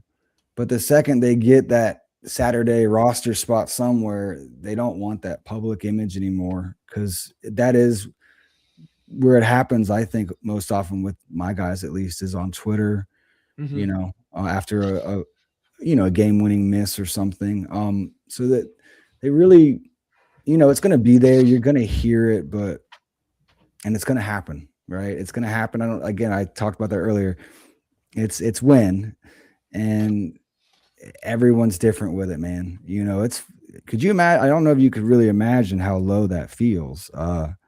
It's not good. It's something I can vividly remember each of those reps. I can't really remember a lot of things I made, but I remember my misses. I don't want to, but it sucks. And I wish I was more well-versed in teaching them how to overcome that, but ignoring a lot of it is important, and realizing that I would say a large majority of where that's coming from are people who've never ever thought twice about stepping foot in a public setting, right? Yep. Or have the nuts to. So yes. So we have to be very careful of who we're listening to anyway, Right. Never value the opinions of someone who you would never like, or you know what I mean? Or take whatever that saying is of people that you wouldn't take advice from, right? Like, and I get how hard that is, because I like you said, I remember my misses. I let a game-winning attempt to win the game go right through my hands, and everybody else was saying it was somebody else's fault, when in reality it was mine. Like, I should have it just went through my hands. I don't know why. I don't know what it was, and I can vividly remember that as a junior in high school, costing our team a game because I didn't make the right play. And to deal with that took a lot. And that was without backlash from others. And you know what I mean? Coaches were supportive. Guys were supportive. Hey, it's okay. It happens. It's this, it's that. But no, man, I took that really hard, because I cost my team on something that was so routine to make it happen and do it right. And again, it's why we have the Georgia Millers come on here and talk about the mental side of the game, because it is such more of a focal point now with the mental health side of it. I mean, we see stuff every year with guys that are dealing with it, and guys don't really know what it takes to the grind, the day in, day out mental fortitude that it takes to play at these highest levels and in some of these settings. I mean, we're talking about guys that are missing kicks and getting death threats as college students, like that is a real deal thing. Or the things that are said to these guys on social media, how to manage that and deal with that isn't something that is in a coach's expertise. That's not their world, right? So I think to bring in guys like you or Georgia, that are really versed in that, and that's their world, I think only benefits a program and the players themselves. You have to be willing to do that as a coach and kind of put your pride aside and say, hey, I don't know how to handle that. Or, you know what I mean? Like, get the best people in the building to help them deal with that, because it's a real thing. And that could really kind of, one missed kick could spiral out of control. And now you know how it is. Like, now they're missing every kick when they had made every kick. And like, why is this? Well, my mind just isn't there. So that redirect, and I think that coaching aspect of it is something that guys should really kind of focus on more as we see the mental side of things come more into the limelight in the world that we live in with social media. And the culture of the coach, right, and the staff. I think, if they enable that behavior, like I've seen this, and like only like really high school settings, but a kid's own teammates would be part of the problem. And it's like, last time I checked, you don't even play, Right. but you have a strong opinion about someone who does. I don't know. It's just, again, it's like I don't think it's hardly ever going to come from someone you'd care about if you really looked across the table at who's talking to you. The people who care about you are on your side. And I think that's where your focus should be, I think that's a great point, and that's the key aspect to them having success. Well, I have one more question. As far as like the modern athlete versus when you played or even when you started running camps, right? And um, what are some of the things that you see that they have to overcome challenge wise that might be different than when you played or even when you first started running those camps? Because I remember when we were running the camps in the showcases, and it's very different than now. Like what the priorities were, like exposure legitimately was an opportunity for them to get exactly that. Whereas now that is like an exposure camp is not what it was years ago because of the college camps, because of transfer portal. There's a lot of obviously things, right? So talk about what you see some of the challenges that the specialists today have to overcome and things that they need to continue obviously to push forward to give themselves more opportunities. I think it's probably very relatable to your side of things in terms of there's a large inventory of coaches and experts in recruiting services and exposure camps and competitions and yada. There's so many places to go. And I think it's saturated, it's watered down.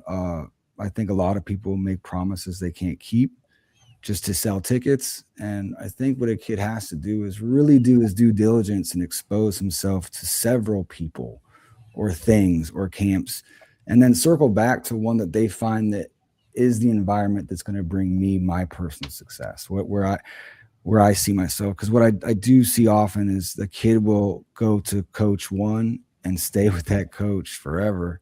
And I just think there's so much good coaching out there that the likelihood that it's the guy in your neighborhood, right, I think that's slim to none. But the likelihood that there's someone in your state that can make you great, very likely. So I think that kids should not be married to their ignorance, right? I think they should realize that I don't know a lot about this, so maybe this guy's good, but how do I know? Parents as well. Yeah, for sure. Yeah, I'm sorry. No, I just think parents, the convenience is a big part of the problem, but I think you guys know that Right. anything in life that's worth it, it takes sacrifice, right? And if it's an extra hour car ride to go seek better instruction or be on a better stage, I was like, that should be a no-brainer. But again, you have to expose yourself to your options. You can't just like, oh, this is convenient, because convenient doesn't always work, Damn right. Absolutely, and I think that's a really interesting point, by the way, because the sport that I see that is a football where you are football wise is probably a huge issue, Florida, because there's a lot of gurus right all over the place. So you have to figure. Not quite as many in New Jersey, but the sport that I would say it is in New Jersey that you see this is basketball, right? Basketball, there's a guy on every single corner that could coach some drills, could coach some skills. They're all I wouldn't go so far to say like there's not none of them are bad. You know what I mean? They're not. It's not like they're bad. They're good. It's just they all have different things that they're good at, and you have to know what they're good. Nobody's good at everything, and there might be a guy that actually is really good at a lot of things, like really, really great at a lot of things. And my guess, a lot of times, my experience, and maybe it's because I'm older, I don't know. One of the things I noticed is that there's two worlds. There's like the young, super enthusiastic trainer guy, brings a ton of energy, 9,000 drills, that does have great energy. So like I won't hate on that part of it. But maybe not as experienced, right, in diagnosing things. Then you have the older coaches who are great at better at diagnosing things, probably fixing problems, may not be as high energy. Obviously, the perfect world marries, a guy that has a certain amount of energy with the ability to diagnose it. When you find those guys, guys like yourself in that space, that's really what you want. But I think parents have to learn how to navigate things at different stages in their athletic career. I don't know if that makes sense, but like Sure. what might work when you're 10 is not going to work when you're 14. Probably is not going to also work when you're 18 if you're still around at that point, right? And if you're still around at 18 and you're still continuing to go further, you may need something slightly different at 22. Now, sometimes you have, I point to Christian McCafferty, right? Like he met Kula in high school. He was his track coach. He ended up staying. He's been with him his whole career, and it's worked out for his whole career, right? To this point. But you never know, even with that. Like, right, yeah. Kula is considered one of the better speed guys in the country and all those things. He may turn around and say, you know what? I've been with Kula forever. It's got me to now I'm older and not as able to do some of the things that Kula helped me get to. Maybe he turns around and says, maybe there's a guy that can fix certain things better, right? He might add that guy to the team, right? He might still have Kula. He might add that guy to the team, right? Because that might be something that he didn't need for a long time. But then when you start to get injuries, there might be certain other people you add to the team, right? Right. Well, it takes a village as well, Right. But I'm curious, like, am I correct on that? Because I've seen this as a parent myself. Like this guy works great for me right now with what we're doing. We're at a certain stage where I don't need this, and this, but I do see the future, and he's going to need this, and this in this sport. And eventually we're not going to be able to stay here for X reasons. Sometimes it's consistency. I've told Derek this. Sometimes it's not what they know. Sometimes guys are great. And we talked a little bit of this consistency in the precast, but sometimes it's not. They could be great at everything, and they're just not consistent as a human being in being able to give you a time frame all the time that you can get there and work with them. It's, it is what it is in the world of training, right? That's the reality. Some guys don't have access to facilities. Some guys themselves, that's just not how they are. And so it can be, but those are am I on the right track that there might be different times that you need different types of people or different types of knowledge? Yeah. Hopefully they find the guy that can teach them how to kick and punt and all that stuff. But I think what's added on is, like we talked about, like it might be a mental performance coach, right? It's probably going to be a trainer that's very personal to them. Yep. Because we do things a little different. We obviously do the team workouts, but yeah, I think you're right. I think usually they're going to find someone that feeds their mind, feeds their body, recovers them well, kicks with them and punts with them. And I think from there, it's just trying to find something like golf is a big outlet where we can. I guess I'm going to have to golf because you brought it up a lot. And now I feel like the outlier because I've never actually hit anything on the hole. So I got to get after it, brother. Don't play. Listen, you're also in a different spot, man. And it's not easy to golf up here. You know what I mean? I'll be at a Top Golf, and that's all I could get for 6 months up here with the weather. Kickers are fantastic usually at golf. Kickers. I got to get after it. Kickers and pitchers, if you go look at Golf Digest historically, they comprise almost the entire list of 50, aside from like the Steph Curry and the Michael Jordan that was in the mix. Right. The Tony Romo. But it is kicker, punter, pitcher all day long. That's what I love it. I love it's good because Rick Rhoden was unbelievable for all those years in the baseball. You don't even know may not know the name a baseball player from the Pittsburgh Pirates. He was like the king of the Pro-Am tour. Really? Amazing. That's amazing. And Dan, I know you got to run. Pitcher, by the way, he was like a 4 ERA guy, but boy, could he could hit a golf ball. He golfed too much. Yeah, that's it. And Dan, I know you got to run because you got training guys, but we can't thank you enough for coming on, taking the time. I'm sure it was great for Dave to revisit some of those good old days and whatnot, and with and doing that kind of stuff. But an incredible amount of knowledge bestowed upon us and the viewers. I got a ton of stuff that I'm going to take back and look at and figure out how we can fit it into our specialists and what we do where I'm at. So I really appreciate you taking the time, man. It was awesome. Of course, if you could follow up about that holding drill, and I got a few other bits of content for you I think you'd like. Awesome, man. I appreciate it. Website? What's your website, go ahead. Twitter and stuff? Fourth Down University is my company, and it's great name, by the way. Yeah, 4thdownu.com. Fourth Down U, and it's on all social medias too. I'm pretty active on that. I use it for teaching and hopefully helping kids get offers, right? And I know you travel a lot, but you're mainly based out of where in Florida specifically? Because I'm just trying to figure out when I get down there how I can meet up with you. Ormond Beach, Florida is just Daytona, north of Daytona. Right? Just north of Daytona. Yeah, that's where. All right. That's where I was from. Great place. It's nice. Anywhere in Florida is great, Dave. Let's not talk. Come on, man. You know how I feel about Florida, buddy. I know. I'm not allowed to. For some reason, I can't convince anybody to go. Shit. Well, for me, if I get, I've been there so much, but I'm just gonna have the U-Haul outside one day, and it's like, hey, that's it. We're going. We'll do a Florida Jersey camp in Daytona. How about that? That would be good. All right. That would be good. All right, Dan. Have a great day. Dan. Take care. Take care. Bye. Great. That was great. That was really, really a treat. Getting Dan on the pod, man. He says so much stuff. Yeah, I was just gonna say he has so much stuff. He's just like a Rolodex of, you know what I mean, like how to really do it and how to get into it and just how he views it. And we talk about this all the time, like guys that have played at the highest level and now have gone into coaching and have kind of felt what their guys have felt. You know what I'm saying? So, kicking for a national championship team and being around such high level guys in that type of setting, I think benefits him. And then obviously the experience of doing what he's done for such a long time and sustaining it.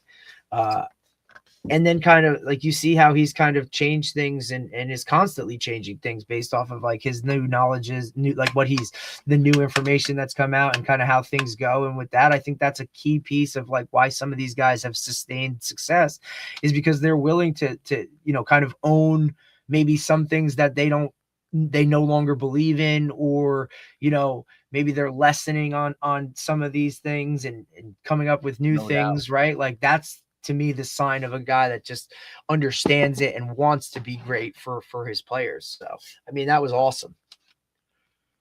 Really, really good stuff. Yeah. And then tomorrow we'll talk to Ryan Jurglin from LIU special teams, right? So, Derek, what's amazing? Okay, so that's the only thing it hasn't yet figured out how to do. Okay, so I got the website. That it always uploads on the first page.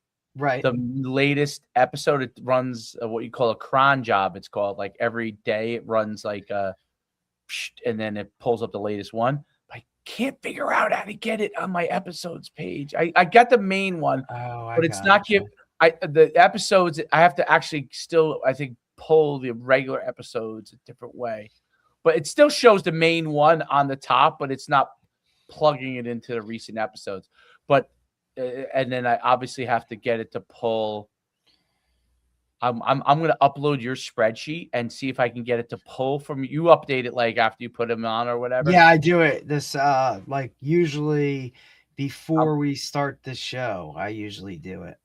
Okay, so what I'm going to do is I'm going to try to get it to run an update to. I'm going to try to attach your spreadsheet to the back end, which will be sick because that way that'd be awesome. I think I can figure it out.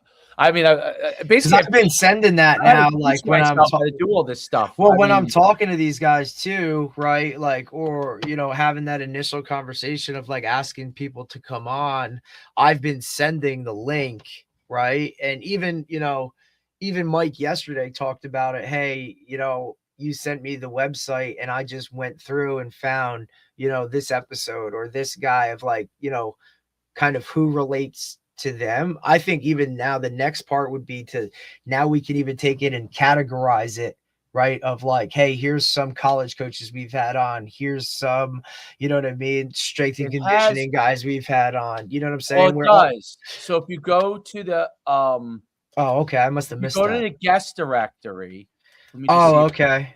Let me see if it does it right. So you know what I mean? Because it's almost like clicking on a column within Excel. So you click on it. Ready? So if you go, actually, I wonder if I can. I have my other website. I'll show you. Let me see if I can show it. Hold on. And by the way, he sounded like such a kicker. He was so monotone, right? And just like level, like, like, dude, that is in my eyes a kicker. Like, it's just so awesome.